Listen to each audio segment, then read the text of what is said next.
Good morning, good evening, and good night, wherever you are, and welcome to Requiem for London Chronicles, the City of Martyrs. And we begin our scene as kindred begin to pour back into the empty city of London, free from the undead, the immortal influence of the blood. And as kindred pour back into the city by the will of the Crimson Council itself, they find something strange happens to them.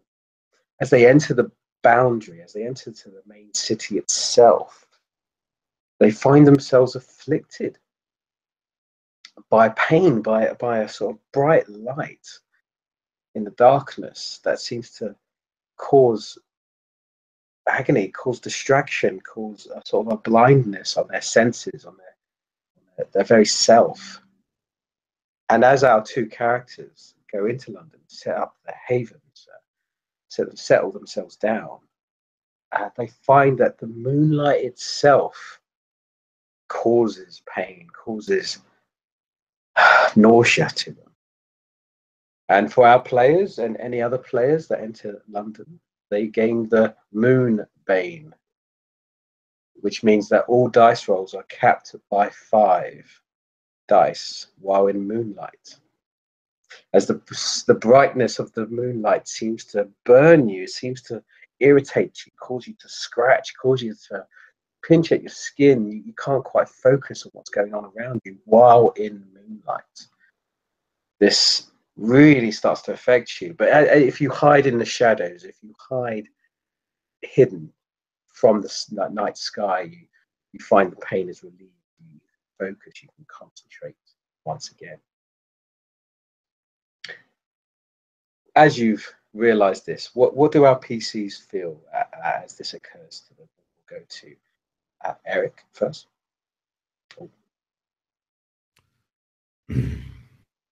As the moon hits Jason, the barber, he feels this strange sensation wash over him, and he goes into his pocket and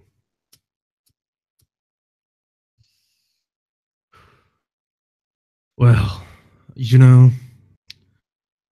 I thought you were our dove, London, but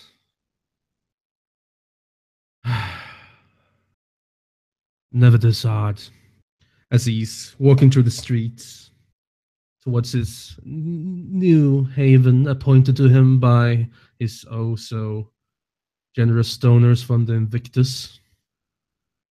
Not actually giving too much of a fuck about this curse bestowed upon him.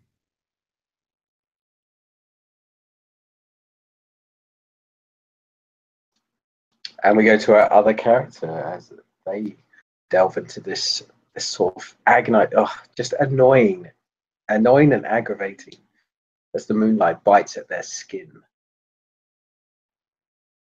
Emily, take it away. Astrid would be walking through, and as the moonlight does catch on her, it's a nice night. Was contemplating wearing her jacket, but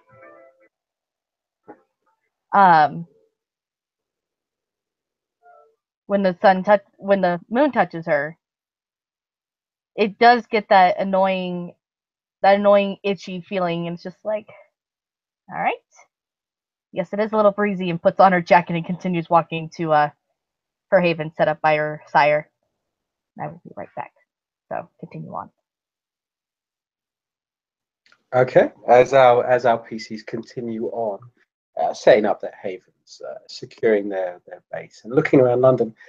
As yes, the moonlight is distracting, but while in your residence, in your hideouts, in your safe places, you look out the window, relieved that you're kind of out of the moonlight's bitter bite.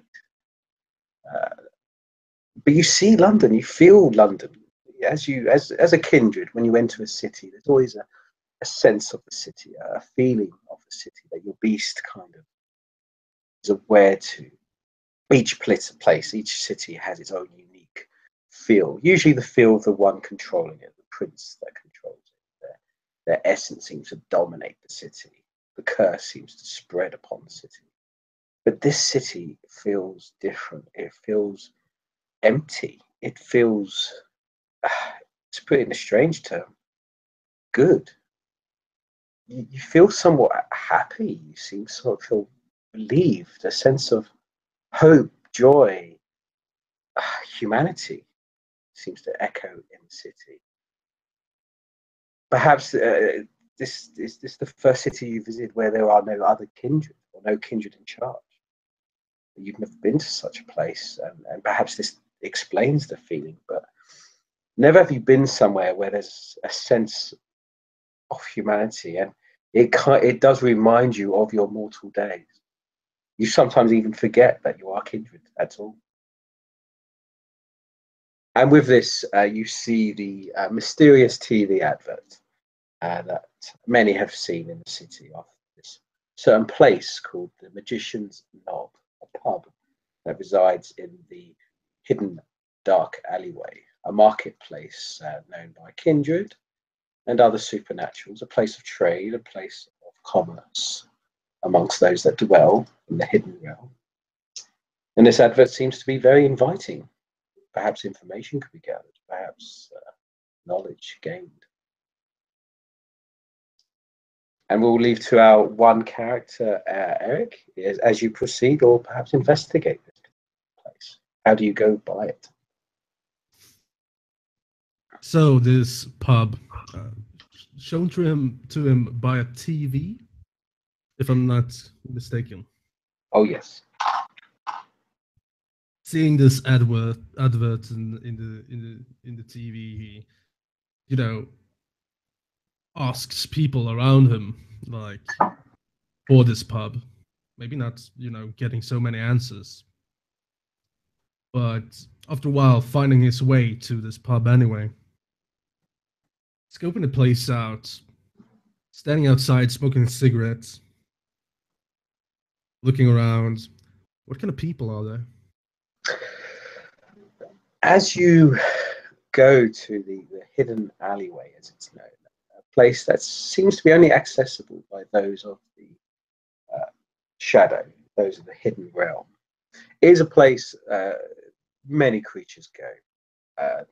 Creatures that some that you do know, and some that you don't, some that your beast is aware of, and others that your beast is not aware of. Again, you don't. You know the sort of polite manners, never to ask, never to intrude. Again, all sorts of bizarre and oddities are sold, but the actual feeling you get from a lot of people is surprise, as a lot of people seem to not care who you are, don't notice you, but some that walk by do seem to look at you in a very strange way, in a sort of surprised way. They seem to giggle. Some others seem to look quite curiously at you up and down, and then proceed to walk off. There seems like you're a rarity in this market of strangeness. Anyone who meets his gaze kind of gets a smile, and he shines up a little bit, and maybe not the first, maybe not the second, but certainly the third one. He's gonna approach actually. Mm. The third one you approach is a somewhat crazy looking man. A bit, somewhat disheveled, sort of homeless looking. Yet there is a kind of an air of authority about him, sort of respect amongst the others there. He stands there for a long while looking at you as you approach him. He sort of smiles and nods in a kind of a crazy, sort of mad manner. He'll dig into his pocket and procure his packet of cigarettes and, you know, flip one out for the man. Almost as in asking, like, "Do you want to smoke?" Smoky. Didn't think you're kind. Smoked. Fire and all. Fire. Nah, you see, it's one of those things like when you control the flame, it's all right. But when you wave the flame in front of him, or in front of a monster like me, well, Oh, well, that's good. You should overcome your difficulties as as a, as a blood drinker. We're not seeing your kind around here for long time. Uh, uh, didn't know you were back in town. Uh, uh, I'm back in town and actually gonna clean up the place a little bit. My name is, well, you can call me James. well, James, I'm they call me Crazy Eddie, Crazy Eddie. I see things. I see things, and people ask me stuff to see things. But it's nice to see one of your kind back. Uh, the place has been it's better, but it's different. It's been different since your kind of gone. Yeah, a lot quieter, a lot quieter. So, do you know anything about this place called Magician's Knob? Oh, Magician's Knob, yeah, great place, great place. Ashwood. Oh, he's been here since since it all started. I think he's the one that set up this place. You know, the pub opened and other shops opened around it, and you know, it's just become a nice place to trade, to talk, to you know, chill out. Well, yeah, to talk. He starts slightly getting a bit twitchy, a bit nervous, as if he's telling you a bit too much. He's kind of holding his mouth back a bit. But yeah, go there, Ashwood. Ashwood, he's good man. He's a good man. He helped me out quite a few times with the you know, the voices. There. And I'm gonna look around a little bit, and I'm actually gonna, you know, pump up my majesty a little bit. Oh, okay. Yeah. Oh, yeah. Let me double check because it's been a while since I've actually done that. Just the first, Which dot version? just the It's the first first one. ones. Yeah, no, as you do that, it's an automatic. You just simply activate it. And as you do, some people seem to acknowledge you even more now. They notice you even more. Others seem to resist it. They seem to look at you in a somewhat slightly offended way and look aside. But others seem to notice you, gather around you almost, in a very non-threatening way. A very non-threatening. And even the crazy man sort of admires you for a moment, but then looks at you and scratches his eyes. Sort of looks at you in a very accusing way, like, I know what you're doing. I know what you're doing. He sort of wanders off. Not far, but he just seems to wander off. But you do see where he pointed at where the magician's knob is. It's a pub, just literally where it is. But before he kind of goes away, Ed, can I call you Ed? Crazy Eddie. Crazy Eddie. Crazy Eddie. Crazy Eddie. Do you know of a shrine of ancient times guarded by a beast?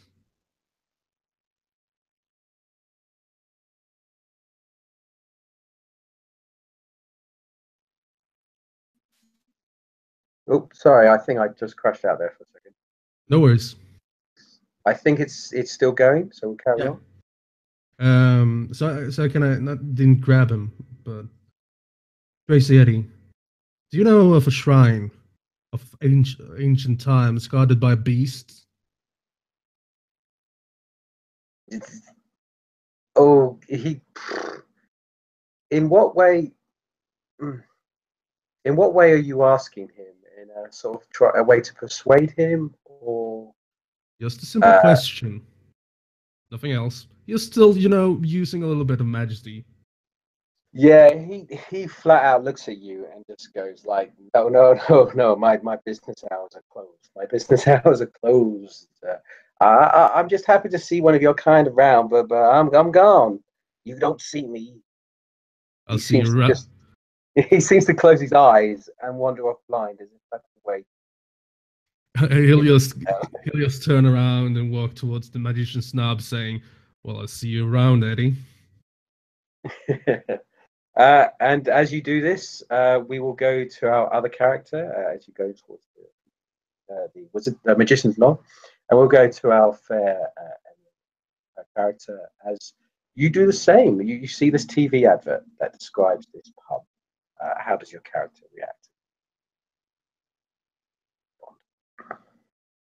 Let's go for a moonlight walk and go find this place. Definitely covering up more so she does not get agitated again. But makes her way down, following any signs, anybody who she can hear mentions it or anything, which will probably just be, I'm not sure.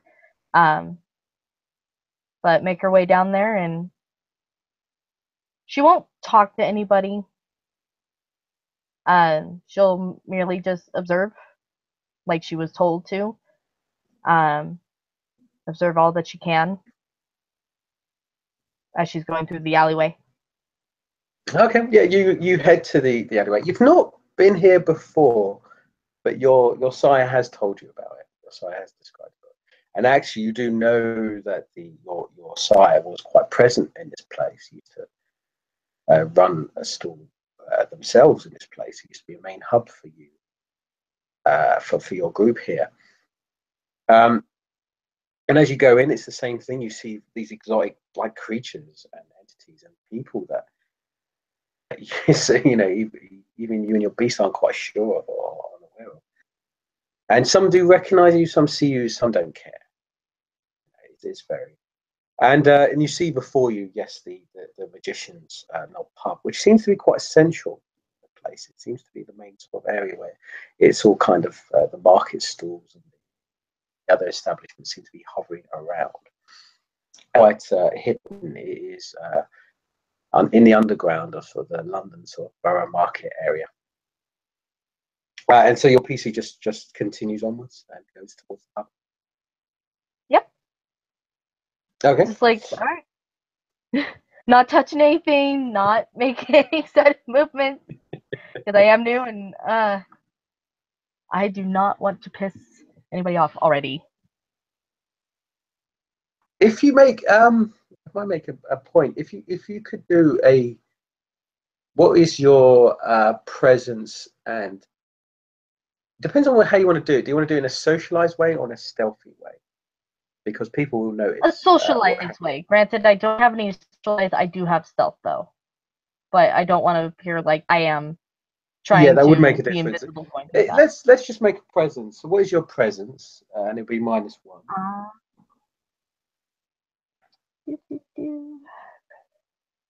2. So 1 dice. Oh, 1 dice. We'll see what happens because it does make a note.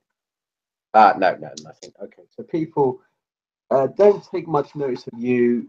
Don't seem to care too much. But Eric, your PC does make a quite vast statement there. Notice so that will have other effects later. But we'll go into the magician's knob now, and as you are about to enter, you see these vast doors in front of you.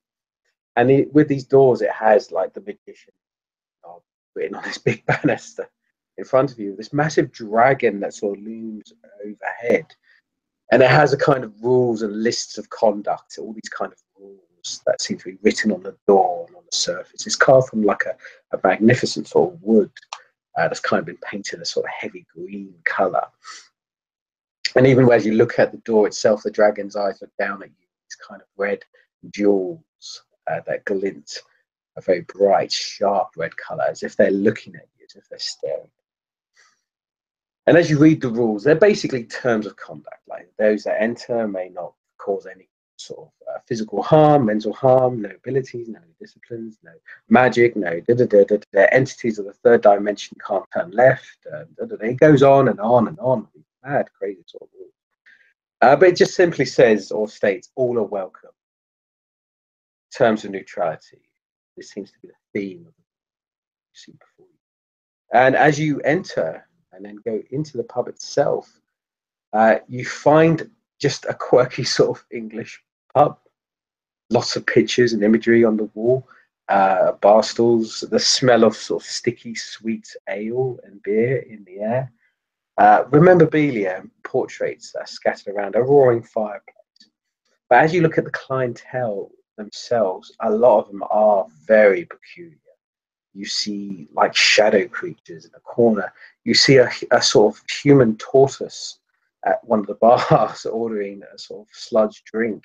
You see a bizarre entity or ghost that seems to just float overhead aimlessly around as if waiting for something to happen, but everyone seems to ignore. This pub is just filled with these kind of random sort of characters. Your beast is very confused. Your inner sort of kindred is just not sure what's going on.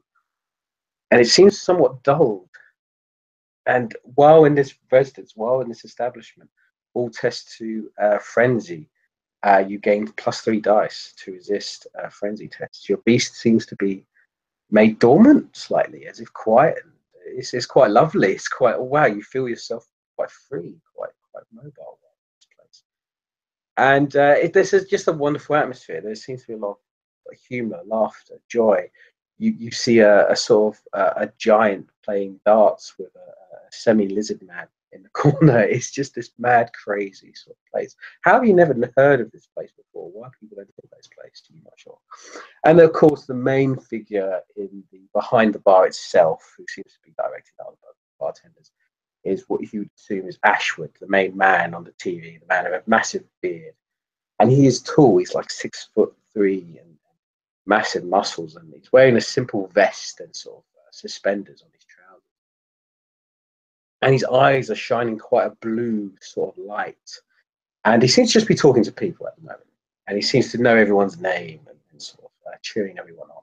So we'll go to reactions. So Eric, your PC's reaction as he enters this establishment. Well, as the plaque on the front says no powers, he kind of tones down the majesty, turning it off. Walking inside, he looking around. He there's like a small frown on his face. He doesn't. A man of his stature and from the Americas, he doesn't really enjoy the British pub. You feel the the rebel cause being more of something that turns to him. If it was a dive bar, maybe. And then again, he never really enjoyed bars. He's a man raised during the Prohibition, and alcohol and everything like that is something weird for him. He walks in and, looks around, sees like everything is wrong, like these ghosts hanging around and the beast being scared, maybe dormant, maybe afraid. He sits down in the bar stool and nods towards the bartender. It takes a few moments before you get served or you get attention.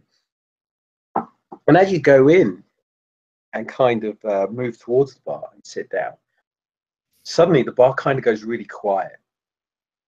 And it's as if everyone looks at you. And again, in that similar, confused, like, what? Who's that? Oh, it's and I hear whispering, murmuring. And they all seem to turn away. They all seem to look away as if trying to be polite, not being rude. And as you sit down, as your beast does kind of poke out, you do sense that there are other kindred in this bar. At least one or two other kindred in this bar. Your beast detects the sort of predatory auras of these kindred. You're more attuned to that. You definitely know that at least. But as you sit down and as you kind of look to the barkeep, you do get attention. You do get served. And you do see this man look towards you going, oh, well. God, 2 in one day. This is a miracle. I didn't think I'd see your kind back in London this quick. Say, no, the plaque outside says no powers, but if it's okay with you, can I smoke in here? Oh, we're fine for drugs and personal amusements. That's fine. Just don't reflect any of your nastiness on others. That's the core rule of the Wizards. All right. I, you know, flicks up another cigarette and lights it.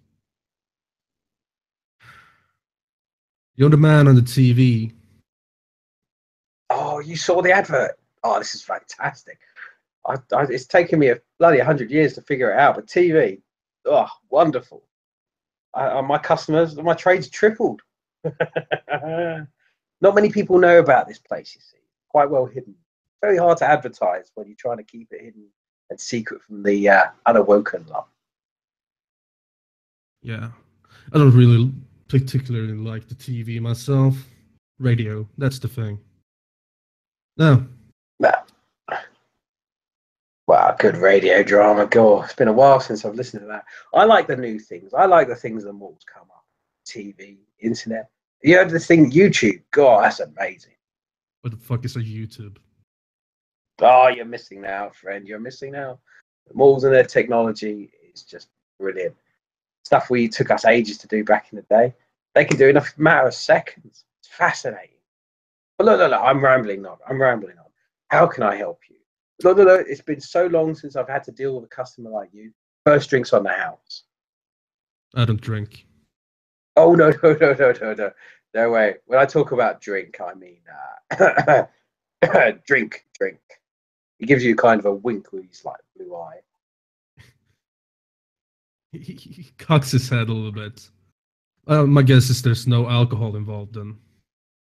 Oh, unless you want it. I got some lovely flavoured blood wine. No, it's okay. I've been after vegan for about 100 years. Never had a drink in my life. Not gonna start now. Oh, this is blood wine. Or we have the, non-alcoholic version, just a plain straight shot. You know what? Give me a glass of water. Oh, very polite of you to feel encouraged to do such a thing. And he sort of gestures for like another sort of. He's got loads of bar stuff around. They all appear to be. You sort of, as you notice, they all appear to be sort of female, sort of blonde, sort of half the size of him, and they all seem to be exactly the same. They all seem to be the exact same person, a weird sort of female creature. It doesn't seem to speak much, but they gather the drinks and they pass them around. And of course, one of them hands like a glass of water to him, and he thumps the glass of water in front of you, and just simply says, I hope that satisfies,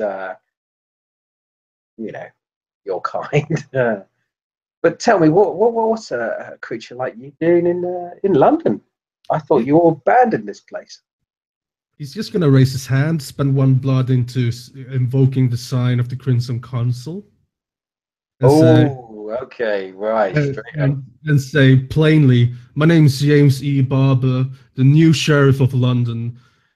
I am the Speaker of the Silent and son and child of Alicia, the mother, leader of the Crimson Council on the side of the Invictus.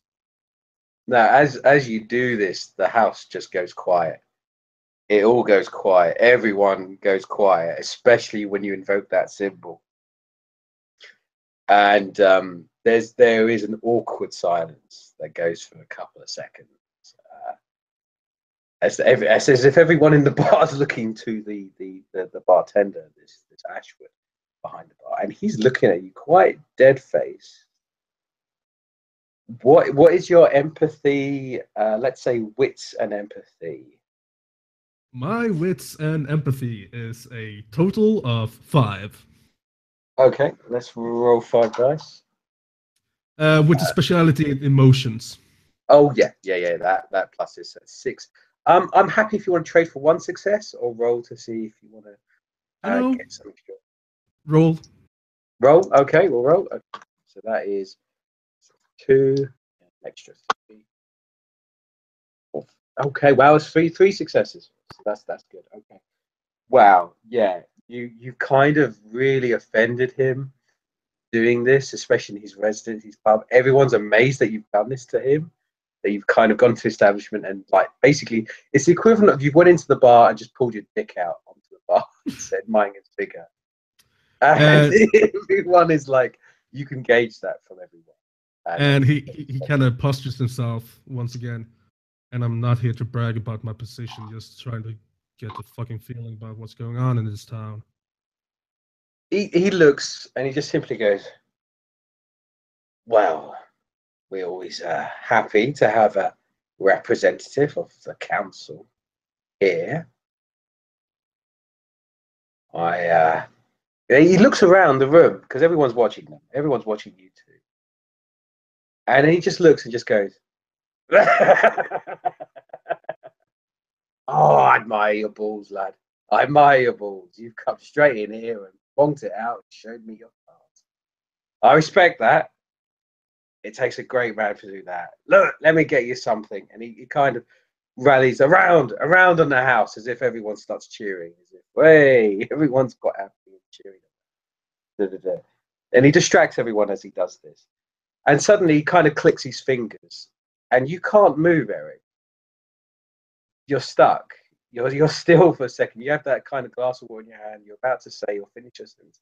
You're stuck. You can't move as he walks away to deal with something in a second. And with that, as you're temporarily frozen, we will move to our other PC, who has just walked in and had this kind of event just happen around her. And she's kind of stealthily in the background, just observing, just watching. So I just want to make sure, how much exactly did I see? Did I see all of it, or You coming at the end? Let's describe it that you came in. There's the exact same kind of experience. You see all the weirdness and the creatures, but then you saw this individual who just seemed to announce that he is a member of the Crimson Council. That he is dead, and everyone paid attention to it. So you paid attention to it, heard it. And then, of course, you had the kind of reverie, laughter, and everyone's gone back to normal. But this individual seems to have gone solid, as if he can't move all of a sudden, as everyone else seems to just carry on as normal. Mutters to myself, "Oh boy, oh boy." Walks up to the bar. Not drawing any. Don't want to draw any attention. Just like taking it all in. Like, okay, that just happened. Don't be an idiot. Don't be an idiot. Astrid walks up to the bar and sits down. I'll sit a few rows down from. Okay, fair enough. Yep. As you do that and you wait, you will get served by one of the ladies. But then suddenly, as they look at you and as they kind of recognize you, then they kind of click their fingers to the main barman comes over and he just looks at you again and goes, "Oh God, not another one. This is the third one tonight. What is it with you, kind? I don't see a peep out of you for 10 years, and now 3 of you are coming in here explaining around." Word travels fast. If one of us shows up, there's bound to be more. I wouldn't be too surprised. Right. Let me guess. You're here on some journey quest. You work for the council? Is that it? He kind of pauses. He kind of leans in one arm, looks very close to you, moves the other arm with his back in a sort of like in a very jokey manner. So like, right, what's your deal then? Me? I'm just here for a drink. Now that's what I like to hear. And he kind of actually, a glass kind of floats onto the table, and some blood does pour into it from a sort of a valve or pipe that seems to be hooked up to the bar, and pours into it, and he gives you the straight, and it's alcohol sort of late vitae. Thank you, good sir. First one's on the house, as I've not seen your kind around for a long time. That's the only offer, though, I'm afraid I'll give you. The rest of the time, you're going to have to pay, as everyone else has to do. Alrighty. So, gonna guess you're Ashwood, the one from the TV? Oh, you saw the advert as well? I've really got to give Phil a call, man. That advert he put out there is brilliant. TV's wonderful. Are you gonna try to start moving on to social media? You know you'll catch a lot of attention on there, right? Who's social media? What's his name? Have you heard of YouTube? Oh yes, YouTube. Yes, I know that. One of the slug entity from the third dimension. He showed me about YouTube. Great thing, love it. Mortals just they're so much fun, so clever. They're so enable, yet they build things around themselves. It's just marvelous. But I must ask, what are you doing back in London? I thought the kindred left. Someone had to come back to see what's going on. We're all a little curious. Curiosity can kill you. Satisfaction brings it back, though, son. Sometimes. Ah. What about the other fella? Is he with you? He Oh no, points. I don't know him. He points to the guy now still, and actually he sort of just lifts him up, floats him upside down, and then puts him back down on the stool upside down. No, I don't know him. Ah, watch this. He looks over to the guy in the stool and flicks his fingers again.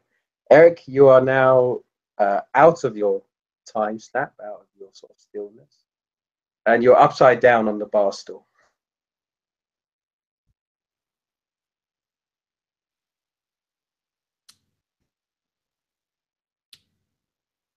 How do you mean upside down? You've somehow been spun kind of upside down from your exact position, and now your lap is kind of on the bar stool. Yeah, you're basically you're physically upside down. You're sitting on the bar stool. You've been flipped upside down, and now your head is kind of down onto the floor as your lap is kind of on the bar stool. You're still kind of still, and you can get yourself back up easily, but it's a bit of a weird situation. Just found yourself in. I'm just gonna sit up. I'm just gonna look at him and say, "You're a rude motherfucker, ain't you?" Oh, come on. We'll have just jest and laughs here. Jest and laugh. I apologize. I apologize. I have a bit of a quick temper. Look, have another drink on the house. Just water, please. Oh, that really get you again. You rolled success earlier. You kind of gauge this guy's like emotions in it. He really doesn't like that. He find that kind of really annoys him as you could. But that's a good thing. You figured that out about him. So you're figuring this out about him. So he doesn't like that. And he just sort of nods, and of course, and it seems like he has to agree to it. He gives you the water. He always gives you the water. And I'm just. But they, yeah. So go. I'm not even like drinking any of it. I'm just sitting, just like smelling the water. And I raise my voice. So I guess you find it kind of annoying that I come in here and show my dick to everyone, slap it around, show my prowess. I'm not here to cause any commotion with you. Just so you know that. Don't do that again, would you please? Of course, the clientele is always right, and I do my best to serve the clientele. He kind of nods, and he does a bow. He does a generous bow, and but people do notice this. They pay attention. The rest around. Let's let bygones be bygones. Water, as he points to your glass of water, under the bridge. But come on, you both haven't told me why the kindred are back in London yet. Oh, sorry, did I mention the fact there's another kindred in the bar? And he looks to you, Emily, as he looks to Eric. Well. No, you did not. I heard there was 3. Well, me being the 3rd, but I didn't know he was still here.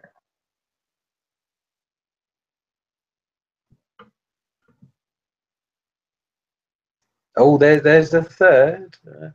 She's upstairs at the moment. Perhaps you should say hello to her. It's always fun when a bunch of kindred get together. It can be fun times.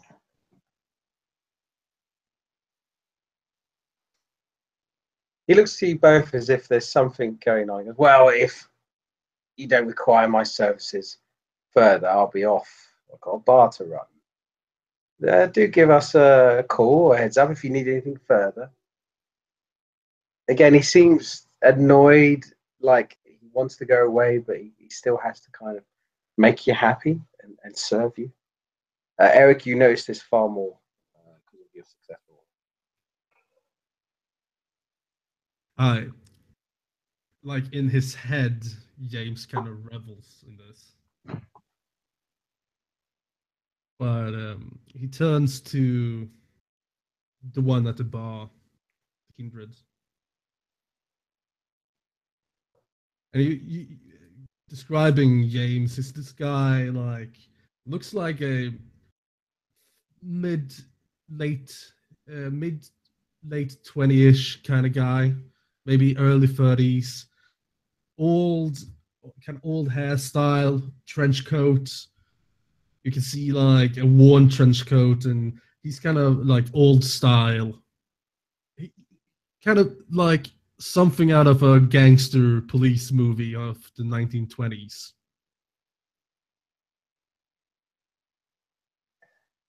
Astrid is a bit, let's say radical looking, but she has blonde hair. One side of it is shaved. Um, you can see some ink work. Looks like tribal ink. Um, looks to be in her early 30s. She's got blue jeans, biker boots, and a white tank top on, and then a light fleece jacket over her. He walks up to you, sits down next to you, like still having his, well, I guess 2 glasses of water right now, setting them both down. Still looking at the bar. My name's James C. Bob. I'm the new sheriff in Astrid. town. Oh, nice to meet you, Astrid. I guess from your general style and, well, from the hair to the tattoos and everything else, I would say Carthian, maybe young.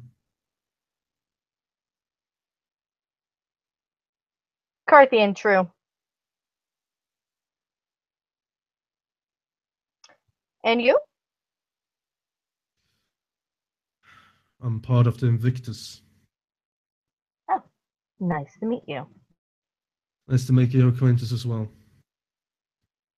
How long have you been within the city borders, Astrid? Not too long, about a week. About a week.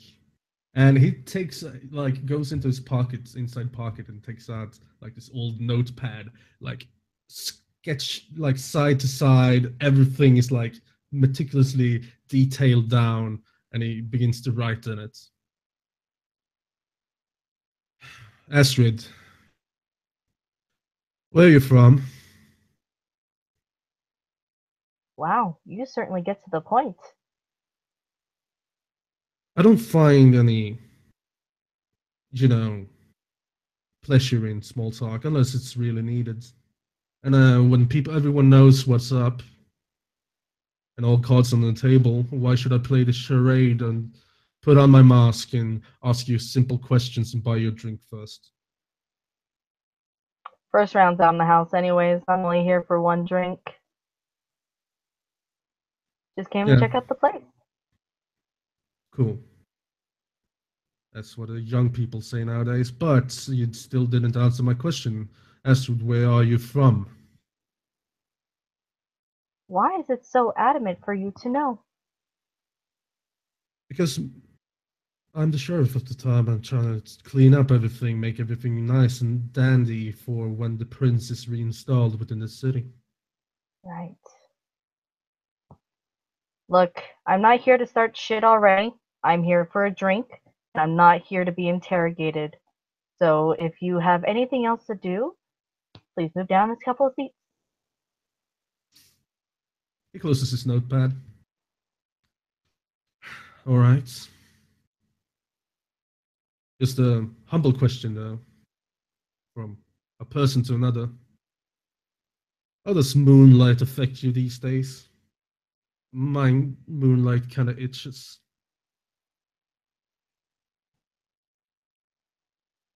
I don't know. I haven't been in direct moonlight yet. All right.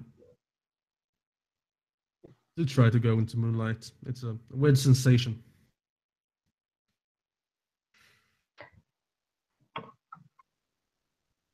try to avoid the weird sensations. We shouldn't have come to London then. And he stands up and begins to walk upstairs to where the other kindred were. As you do, I must feel, Eric, Emily, I think there's a role there to determine, because Eric was interrogating your character. I just want to try and get a vibe if you felt anything there. So, Emily, if you could do a roll, your, let's say, composure and subterfuge, I think, as you're trying to hide things from Eric. 4. I will make 4, okay, and that'll be contested against Eric. This would be your wits and, let's say, empathy. Wits and empathy. That would be 5. Okay, so 4 and 5. So we let's just roll to see what happens. So this will be the first. Oh dear. Roll that 'cause that's no good. No, okay, and then Eric's 5. That's a 10. Right, Eric, you definitely, yeah, it's obvious. She's hiding something. There's definitely something she's not trying to tell you or something. That's all you know. That's all you know. That's it. But then again, what kindred doesn't? So, what's new about that one? So we'll lead that up as you go up towards the stairs to this other kindred that you do sense. You do sense this other kindred as you go up the stairs. Emily, does your PC carry on downstairs to try and resist, or speak to the barman anyway? If not, yeah. If not, we'll go to Eric and his confidential. Just here for a drink. I mean, clearly she's not gonna go up there and then possibly be confronted by 2. As much as like she's probably wanting, just like, okay, this is going great. It's going great. Well, you've met the new sheriff in town. Sheriff. So you definitely know what that's like. So we'll go to Eric and your PT. As you proceed up the stairs, you go to you thought the downstairs area was weird and confusing. As you go to the upstairs area, it's even weirder and more darker and more shadowy. As you see sort of glints of entities with just eyes that seem to blink in the darkness, but then to no longer there.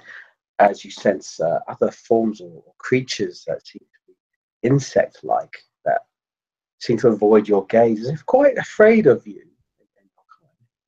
And then you sense that other kindred, the one you wish to find, to go to, and you see this face and these eyes looking up at you as this creature with this sort of white painted like face. You think it's white painted, and you can't see the eyes themselves. You just see these little black voids with this tiny sort of glint of what you assume are eyes looking back at you. And of course, it's laid back. It's carefree. It's interested. It's happy to see another kindred. You've had the similar feeling, meeting other kindred on the council and Silo rank. There's a similar presence, a similar feeling. It politely offers you a seat, politely allows you to approach it. The beast is dormant. It is not offended by your presence. He'll take a seat. Just sit down. Actually, taking off his trench coat, putting it on the like chair. You can see when he takes off the trench coat, you can see like just on his waist lining on the back, there's a gun and like an extra magazine, and he looks around a little bit, kind of not freaked out, but like a chill is over him for some reason. As you sit, and as you get near this creature, instantly the smell of death, the smell of rot, that feeling of decay overwhelms you. And even the boss, the table, the chairs you're sitting on seem to be slightly rotten, slightly more covered in moss, damp almost. And you instantly know that this is a kindred of very low sort of humanity, very sort of void of any sense, very true to the kindred it is, and definitely of Ancilla or older perhaps. But as you look and as you approach, you just hear this kind of crackle, this dry laugh, and this voice that sounds as if no moisture has passed these lips for a very long time. And you hear sort of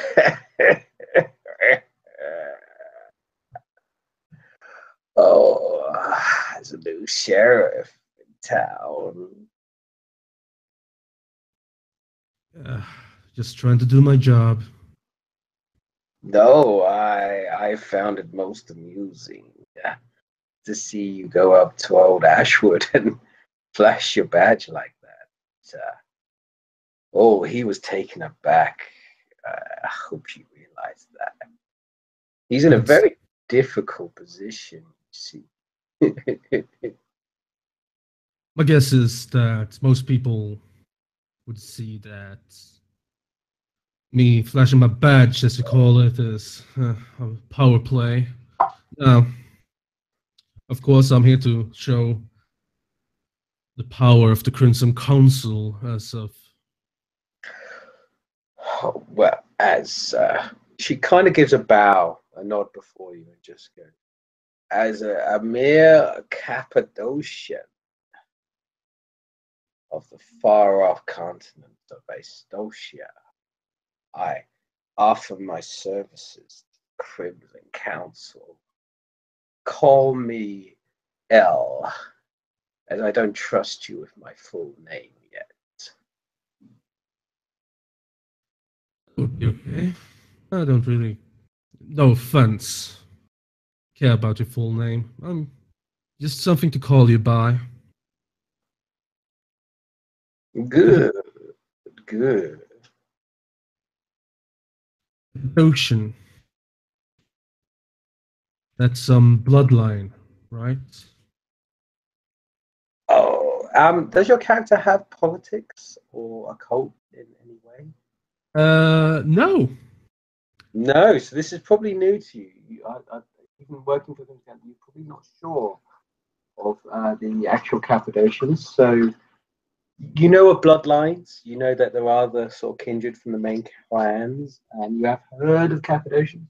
You have no idea what they are or what they represent. Yeah. And That's she why. kind of she looks at you just. We of the Cappadocians serve the council, we honor the council's wishes and their decrees. This is why we're in London now. Is you in London for the title of prince, perhaps? That's about the title of prince. Oh, you're a lot wiser than you look. We are here to trade, to seek, to discover, to find out the juicy bones that lay under London. What about you, handsome Mr. Sheriff? Well, to put it plainly, I'm here to see that no one within this monkey town starts flinging shit against the wall. Ooh, you're bringing the law back to lawless, light to the darkness of London. Interesting. Foolhardy, but interesting. I hope you the best. Dear L will always be here to trade information, secrets, and relics.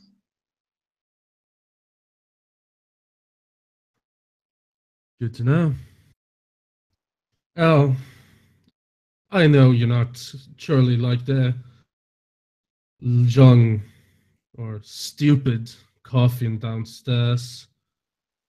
are gonna lie to me, or at least you're gonna answer as truthfully as you want to, can I ask you some simple questions?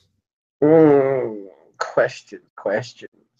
Price for answers. You can ask me as many questions as you want, darling, but there's a price for the answer.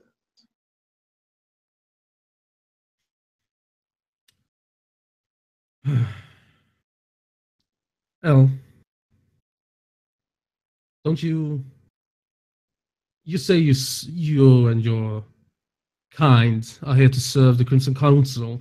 Now, would you want to serve the Crimson Council? Just answer some basic questions. Nothing to spread any rumors or anything like that. Just, for example, say which do you belong to? The Invictus, the Carthians, the megalomaniac priests? Okay, we'll do a general roll here to see how she determines you. So this would be your presence, and you can add your status dots to this dice roll. And persuasion. Yes, the Crimson Council, then, I think. Well, the Crimson Council is all your status dots added together. That's your Crimson Council status. Holy fuck. So it might be quite a lot, actually, yeah, if you've got... 1, 2, 3, 4, 5 plus 4. Wow, okay, yeah, that's a lot. Okay, so this would be, yeah, it's like 8. You can trade that for an automatic, I think, even with difficulty. So I'm just going to trade it for an automatic. Automatic, yeah, I'm not trying to push this thing into anything. Yeah, the idea she jokes with you, saying, "Oh, you're the sheriff coming to town," but actually, when you ask, she just she frustrated. She just nods. Like she knows, yeah, you don't mess with a crimson agent. It's not worth the effort. It's simple bear just to give them. The Cappadocians are always happy to help the Crimson Council. I hope this is noted, my dear sheriff. Of course. Ask away. This will be your freebie. Yes. He'll give a smirk and say, "Yeah, I appreciate you being compliant in every way. It's just simple questions. Do you belong to any covenant, or are you unaligned?" The Cappadocians belong to the dead. Yes, we rot like the rest. That's all. All right. I was going to ask you where you're from, but I think you already answered that in a way of speaking. Being that you said you were from I guess your home country. Now, other than that, I have no other questions for you. The other thing I wanted to know where in which part of the spectrum you were standing on the covenant. And he goes into his pocket and procures a business card and slides it across the table. As a man of the law, if you ever need me to, well, help you clean up something mess that you did or someone else did, don't hesitate to give me a call. I'm slow on the uptake of these, and he takes out like a block mobile phone, and these phones.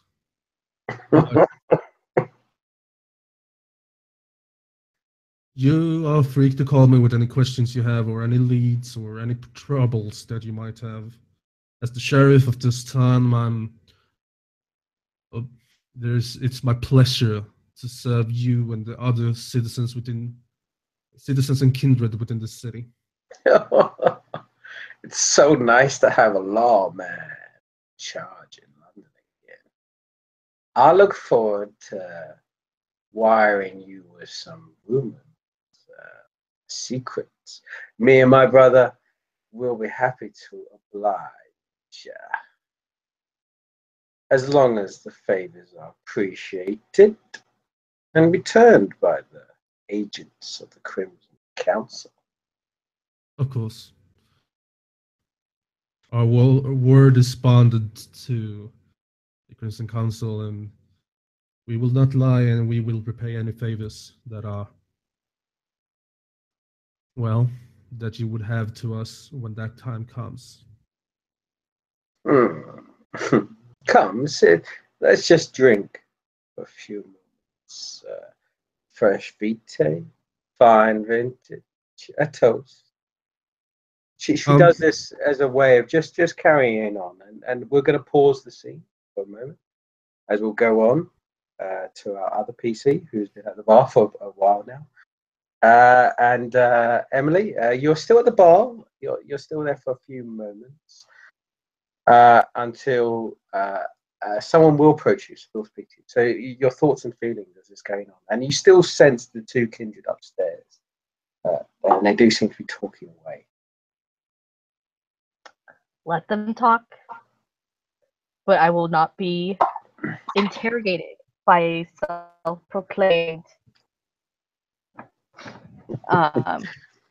So she'll sit there and she'll enjoy her vitae as she's sitting at the bar, just taking in the sights. It's a new scenery, so she's still one to enjoy those little things and to take in those sights. As you sit there and you're actually drinking the vitae, you're enjoying yourself, you're having a good time there. Perhaps you can speak to the weird slug monster that's sort of sitting next to you. You see the main barman, the main individual, Ashwood, approaches you again and just looks at you going, I've always liked to see the punters having a good time. It's a shame about old Misery Guts asking for bloody water. A kindred asking for water in my establishment. I've never heard of such a thing. Neither have I. Neither have I. Especially one who considers him high up. I'd figure being in such a high position, I'd enjoy a drink every once in a while. Is that true? Is the Crimson Council coming back in, declaring a new sheriff in London? Do they really know what's going on around here?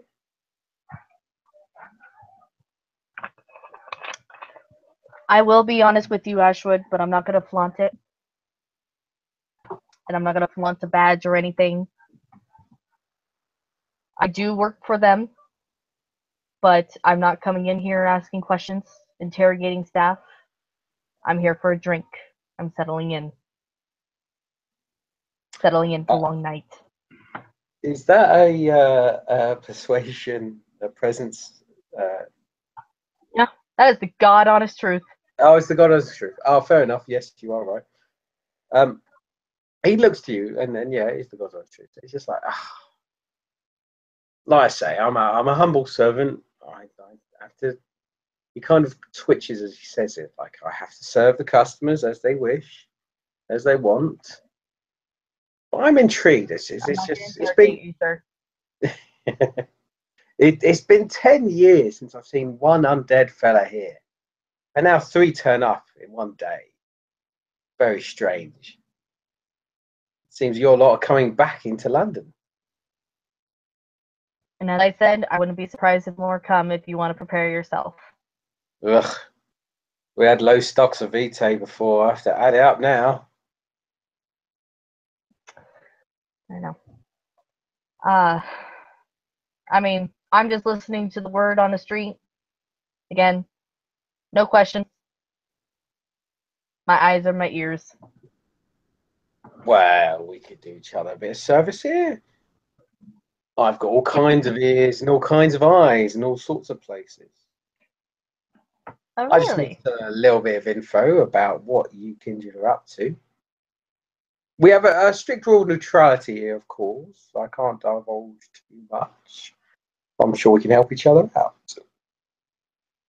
I'm sure we can.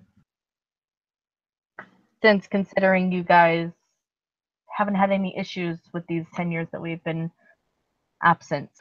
I must You would be confess. definitely.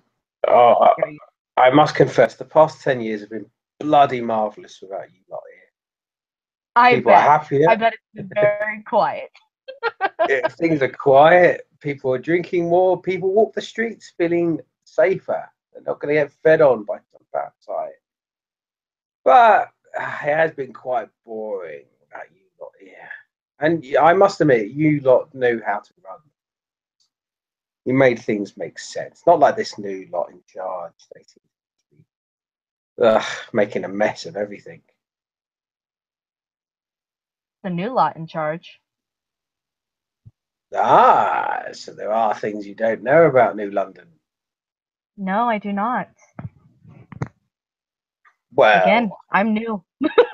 I can enlighten you, of course, for a price.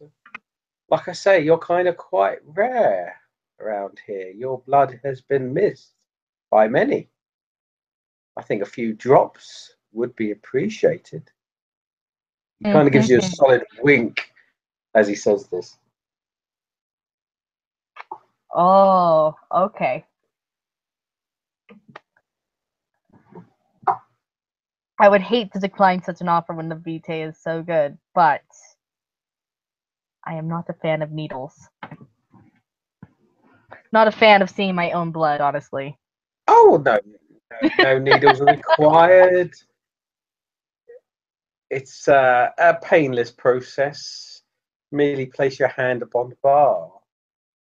The pub will do the rest. He looks to the pub, and as he looks around the pub kind of makes a noise like a groan, as if the pub itself is alive, as if it kind of confirms what he's just about to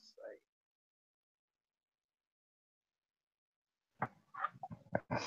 And what exactly will become of my mission? Well, I don't want to be rude, but let's just say certain entities consider your essence a bit of a, well, to put it politely, a bit of lead in their pistol. Up the trumpet, aphrodisiac, as it were. When consumed in the right quantity, of course. Looks at her hand really quick. A few drops won't hurt. Lays it calm down. He looks to you and it gives you basically every drop of vitae you give. He's happy to answer a question. As he describes it to you, as a form of trade. It's like an official, like even uncommunicated form of trade. Like, yeah, for every drop of vitae you give, he's happy to answer one question. And your vitae pool is basically your stamina. Let's double check this. I think it's stamina and blood.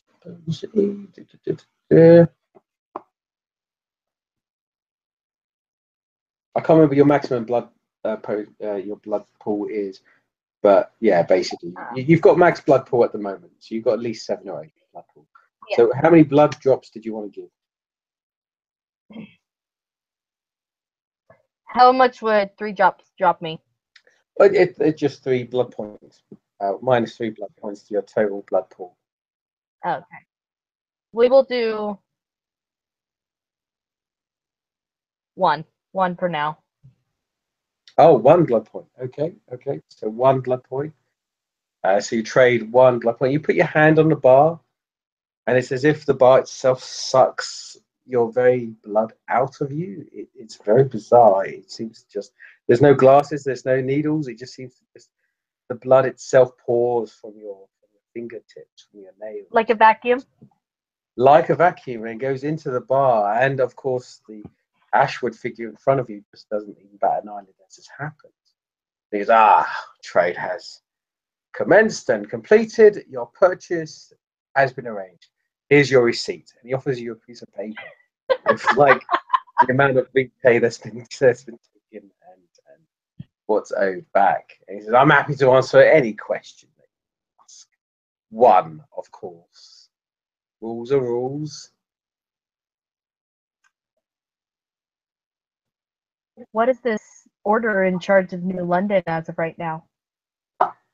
Ah, they call themselves the Enlightened. Their true name are the Martyrs.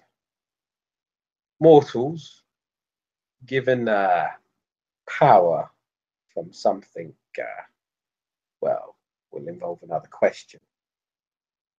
They run things here now, govern it, and I am obliged to obey them for now.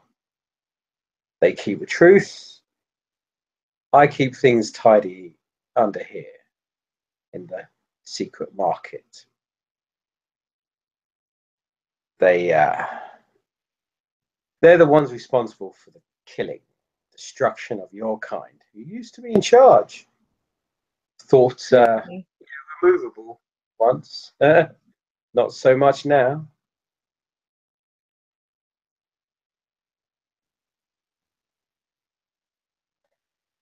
She's like contemplating, like thinking to herself, thinking of her words and everything, because she knows the rules. Only one question per drop of blood. She doesn't want to get caught up in that conundrum. Finishes off her drink, sets it on the table. Thank you, Ashwood. No problem. You're welcome back anytime. Bring more I of would be glad to come back. Bring more of your kind and more of your blood. It's a nice profit margin for me. And tell your other kindred friend that, well, flashing one's badge is handy in some situations, a hindrance in others. Good luck to He's him. not a friend, but I'll spread the word around. Good luck, my undead friend. Hope the inline don't find you. And hope we can do everything peacefully. And with that, she'll stand up. Yep. She'll stand up, nod, give a little two-hand salute, and take her leave. Right, and as you take your leave, everyone else they're used to you now. They're used to these sort of kindred and they ignore you, and you go back into the shadow. As you once entered, you now leave without trying to cause a fuss or causing attention or pain. And we'll go back to our other PC who is still drinking with a strange individual, only known by the letter L.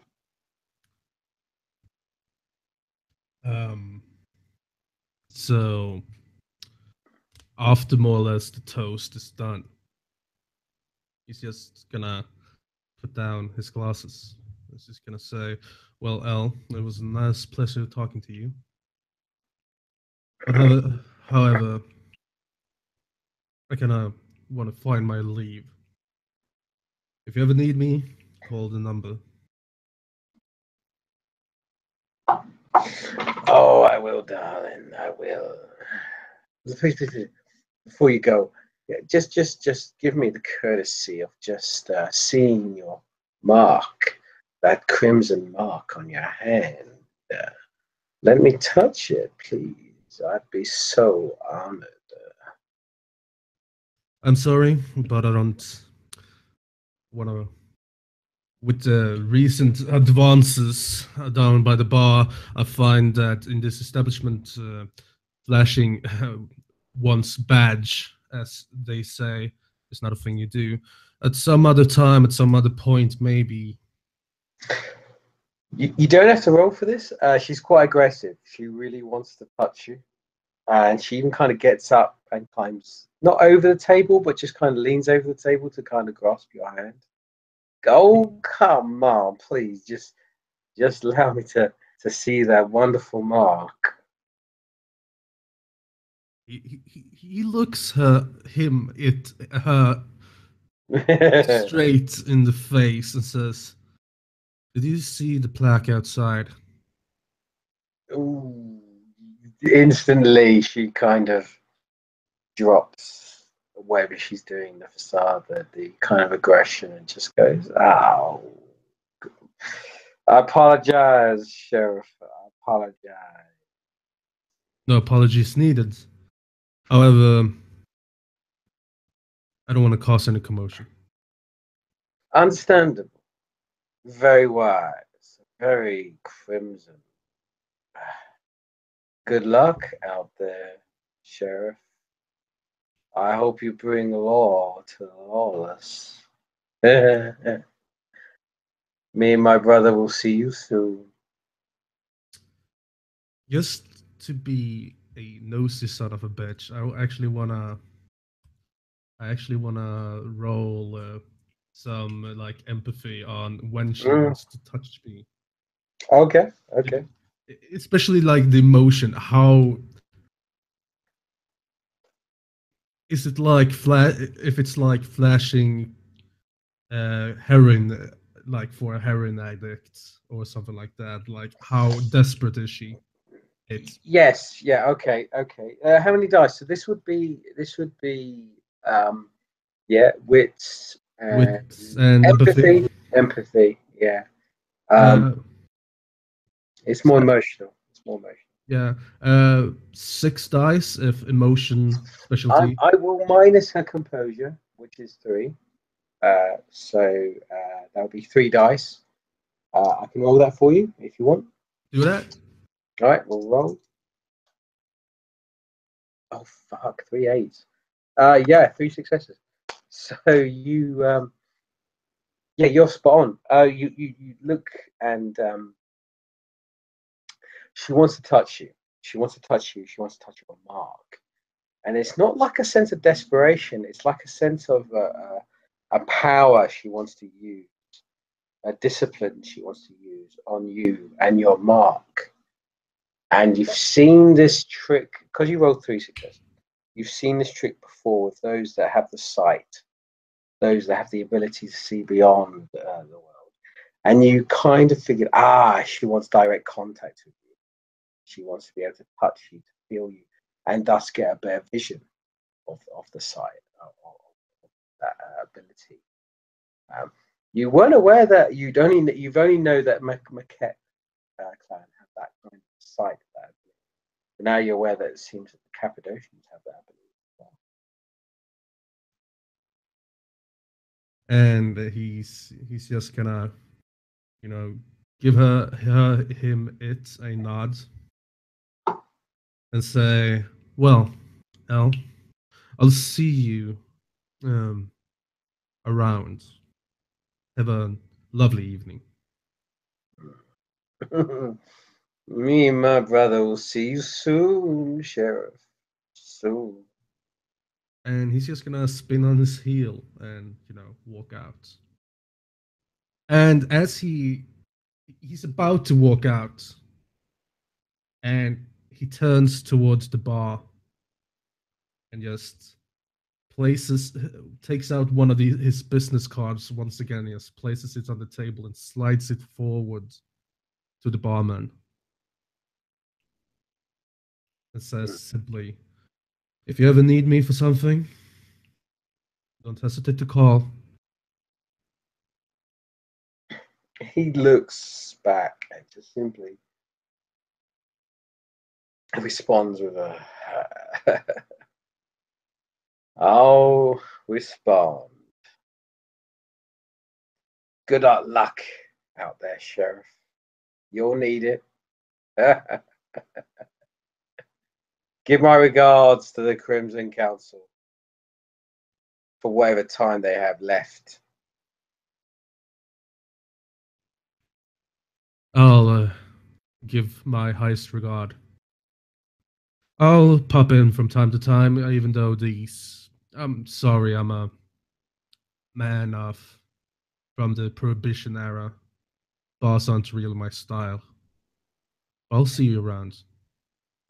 As soon as you say that, it's like something clicks in his head, like, right. Oh, now I get it. Yeah. It's always hard to tell of you bloody kindred. You all look the bloody same age. Ugh, prohibition. I get it. Water. We're here to serve, kindred. Good luck, Cal. Yeah, last time I was in one of these places asking so many questions, I was hunting Al Capone. I'll see you around. He just nods, accepts, allows you to leave, and you find both characters just find themselves leaving the magician's path, going back into the mysterious market. Some have entered with more questions than answered, others with new friends or new enemies. We are not sure yet. But thank you for watching, and we hope you enjoyed the show. Good morning, good evening, and good night, wherever you are.